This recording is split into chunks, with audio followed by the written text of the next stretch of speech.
Hey guys, Edinburgh Film Festival starting up, so I figured I'd talk about some of the films I've seen already. The first movie I saw was the new Disney Pixar movie, Toy Story 4, and I liked it. I've never really been that big on the Toy Story movies, to be honest. I like the first movie, but I do not like the second movie, and I do not like the third movie, and based on the trailer, I was not really expecting to like this one anyway, but I decided it would be good to see it, and at the very least it would be a good cinematic experience, which it was. And thankfully the film pleasantly surprised me. First off, as expected with Pixar movies, the animation was fantastic. I don't really feel like I need to say anything else because it's a Pixar movie, what are you expecting? The voice acting was great as expected. The musical score was great as it is with most Pixar movies. One thing I did not expect to like about the film was the shot composition and cinematography, but that was genuinely really well done and surprised me. It's a very visually appealing film, even ignoring the animation. The characters were mostly entertaining, bar some of the new additions. Forky was really annoying at first, but I got used to him.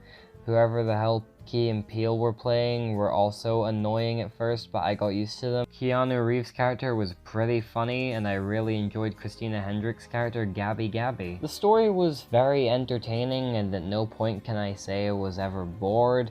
Admittedly, there are aspects to the story I did not enjoy. The ending to the film is very unsatisfying and makes the entire thing feel kind of pointless, but outside of that, the story was pretty well done. The humor was probably the worst thing about the movie for me. There are scenes in this movie that are legitimately hilarious, but they are bogged down by the amount that are just cringe-inducing and unfunny. There's a lot of pointless, wasting time humor in this film, and it was just kind of unbearable. This is one of those films that just tells the same jokes over and over and pretends that they're funny the second and the third and the millionth time. The film was fairly well paced, although there were some issues I had with the way the film tried to represent time. There are moments where there's just flat out no continuity with how the time works. I probably sound pretty negative about this film, but I did really enjoy it overall. It's just kind of left my mind a bit, I guess. This is a film I don't think I'll watch again, but I would recommend that I did really enjoy. It's a very visually appealing, fairly entertaining, really well-acted movie that I would recommend. As someone who does not like the Toy Story movies, this was a pleasant surprise. Definitely check this one out when you get the chance, it's pretty good. And yeah, I thought I'd have more to say about this one, but I guess I don't. And I'm giving Toy Story 4 a 7 out of 10. It is closer to a 6 than an 8, but I'm giving it a 7 for now. The next movie I saw was Brightburn, which was not so good. I was not sure whether or not I was expecting this movie to be either so bad it's good or a great utilization of an interesting concept, but I figured it would be one or the other.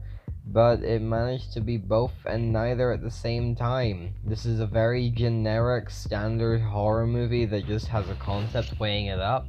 And what sucks is that there are some really good factors to this film. The film's pretty great from a visual standpoint. It's very well shot. The composition of the shots is pretty great. The visual effects were well done. I really enjoyed the gore. The acting was mostly great. Elizabeth Banks does a fantastic job and her character was very likable. But unfortunately, this film has a pretty bad script. The characters are all really stupid to an unbearable degree, including the antagonist himself. There's lots about the film that doesn't really make any sense. The events that the writers chose to let lead up to the events in the film are just flat out laughable. The entire film is literally caused... The way things lead up to the chain of events in this film was just flat out laughable. The film also borrows so many horror movie tropes from other movies. It's just not really original or scary. This film features one of the funniest dream sequences I've seen in any horror movie ever. There's lots of jump scares and they're the exact jump scares you'd expect.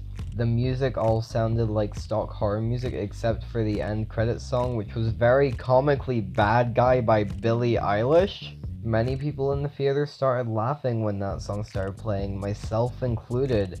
I literally had to turn to the person next to me and ask them to make sure that I wasn't going insane and this was actually happening.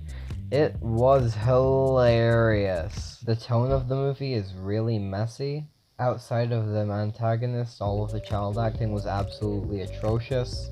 The pacing was a bit too fast at times. There's a lot really going for this film, but it's just dragged down by so much ridiculous and laughable garbage. If the film was as laughable as its funniest parts, then this would be a much more entertaining movie, but as it is, a lot of the film is just kind of there.